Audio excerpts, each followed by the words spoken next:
মানুষের সম্পর্ক স্রষ্টার সাথে, 2 নম্বর মানুষের সম্পর্ক মানুষের সাথে, 3 নম্বর মানুষের সম্পর্ক নিজের নফসের সাথে, 4 নম্বর মানুষের সম্পর্ক অন্যান্য মাখলুকের সাথে।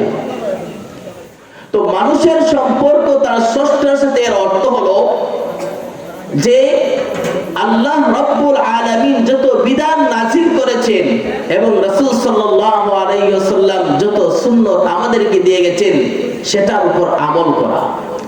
যদি কোনো শয়তানের ওয়াসওয়াসায় পড়ে, শয়তানের দুখায় পড়ে কোনো আমলের বরখেলাপ হয়ে যায়, তাহলে সাথে সাথে আল্লাহ তাআলার কাছে তওবা করা। এটাই হলো স্রষ্টার সাথে সম্পর্ক বান্দা। 2 নম্বর হলো মানুষের সম্পর্ক অন্যান্য মাখলুকের সাথে, অন্যান্য মানুষের সাথে। কিভাবে? কারণ মানুষ পৃথিবীতে একা কখনো চলতে পারবে না, মানুষকে নিয়েই তাকে চলতে হবে। সে একজন মানুষ অন্য মানুষের কাছে প্রয়োজনে যেতে হবে, মানুষ বাজারে যেতে হবে,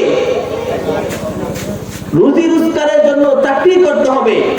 তো একা তো কারো পক্ষে সম্ভব না। এজন্য মানুষের সাথে সম্পর্ক এর অর্থ হলো যে তার মর্যাদা পজিশন বুঝে তাকে সম্মান করা, একটা মানুষকে সম্মান করা।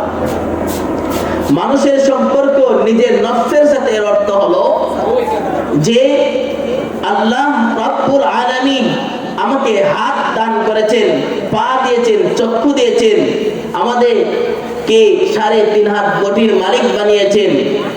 সেই অঙ্গ প্রত্যঙ্গকে ভালো কাজে ব্যবহার করা এবং এই যে আমানত আমাদেরকে দিয়েছেন এই আমানতের খেয়ানত না করা।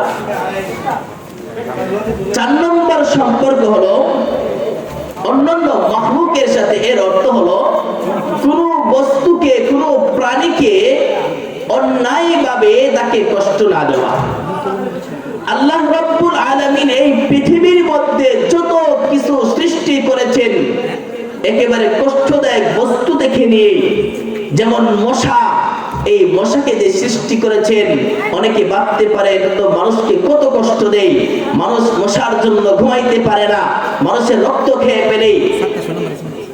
এর মাঝে এই জন্য এটাকে কেন আল্লাহ সৃষ্টি করেছেন? আমি আপনাদেরকে বলি, এই মশার দ্বারা কত মানুষ যে রিজিক পাচ্ছে আপনি কল্পনাই করতে পারবেন না। কিভাবে? আল্লাহ তাআলা যদি মশা না বানাইতেন তাহলে কোনো মানুষ মশারি তৈরি করতো না। মশারি কি বানাইতো না? কোনো মানুষ কয়েলের ফ্যাক্টরি বানাইতো না। কোনো মানুষ সে মশার স্প্রে তৈরি করতো না। এই মশার জন্যই তো এত কিছু। যদি মশা না হইতো তাহলে কি এত কিছু বানাইতো মানুষ? আর এত মানুষ গার্মেন্টসে গিয়ে এই মশার ফ্যাক্টরির মধ্যে গিয়ে চাকরি করতে পারতো? তাহলে হাজার হাজার মানুষ এই মশার কারণে সে রিজিক পাচ্ছে। বিষাক্ত সাপকে দিয়ে, তার বিষকে দিয়ে বড় বড় রোগের ঔষধ তৈরি করে।